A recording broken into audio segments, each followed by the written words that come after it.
papayag na pupunta dito. Ano kasi dito, kahit na walang pera ay bigay sa kanya, talagang siservisyon niya yan. Hindi katulad ng iba. Kapag wala kang nagkasukas, kapag walang pera, walang servisyo.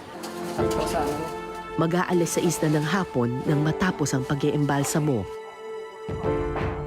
Inihanda na namin ang bangkay para ipasok sa ataol. Pero tila may problema.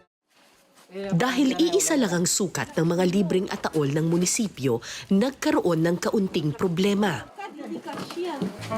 Idiretso nila ang paa. Unan? Unan. Hari. Ari ko itrapo sa liog ko. Matanan na mo rin